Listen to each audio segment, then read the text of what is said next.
મારું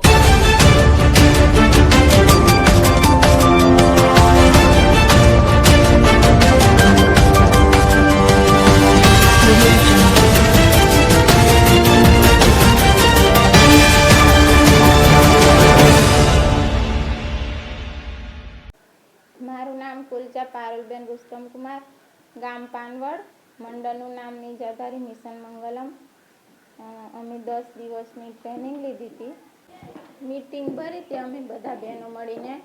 પછી આ રીતે પાપડ બનાવશું એમ વિચારીને મહિલા ગ્રામ સંગઠનમાંથી અત્યારે પૈસા ભેગા કરીને મશીન લાવ્યા. અત્યારે મશીનથી એ કરીને અમે લોકો બનાવીએ છીએ. દિવસમાં 4 કિલો જેવા થાય. અમે 10 વાગે આવીએ છીએ. પછી લોટ ચાળવીને પછી એમાં બધું નાખવાનું, જે વરિયાળીને ખારો મીઠું જે નાખવાનું આવે છે નાખીને પછી લોટ મશીનમાં નાખીએ છીએ.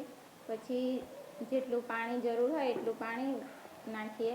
પછી લોટ બંધાય એટલે એના લોયા કરીએ છીએ. પછી ગુંદડા કરીને પછી અમે વજન કરીને 1-1 કિલો જેવી રીતે વણાય એટલા લઈ જઈએ છીએ.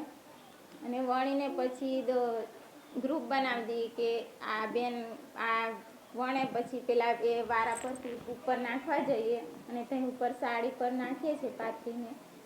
પછી સુકાઈ જાય એટલે તગારામાં ભરીને નીચે લઈ આવીએ. પછી ખોખામાં પેક કરીએ છીએ. જે બેનો પાપડ વણે છે એનું એક રજીસ્ટર બનાવ્યું છે. એમાં બેનનું નામ અને કેટલા કિલો વણે છે એ લખીએ છીએ દિવસમાં. અને પછી 15 દિવસ પછી પેમેન્ટ થાય છે. પણ જો બેનને જરૂર હોય વચ્ચે તો પેમેન્ટ આપવામાં આવે છે. અમારે આ પાપડનું એવું મહત્વ છે કે અમારે આદિવાસી લોકો છે જે છે એ તો હોળીમાં જ શરૂઆત કરે છે વણવાની. અને હોળીના તહેવારોમાં જે હોળી બાળે ને ત્યાં આનું પૂજન કરે છે. પાપડ અડદના અને પાપડીનું પૂજન કરે છે.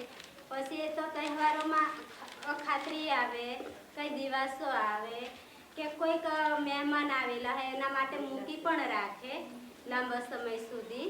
આ અડદ જે બજારમાં વેચાણ આવે ને બહારથી પેકિંગ, એના કરતાં આ પાપડ સ્વાદિષ્ટ હોય. પેલા મિક્સવાળા ને આ ચોખ્ખા અડદના લોટના પાપડ. અહીંયા જે પાપડ બને છે એના કિલોના 400 રૂપિયા અને 500 લેવું હોય તો 200 રૂપિયા. અને જો વધારે પ્રમાણમાં લેવાના હોય 10 કિલોથી વધારે તો એ લોકોને ડિસ્કાઉન્ટ આપવામાં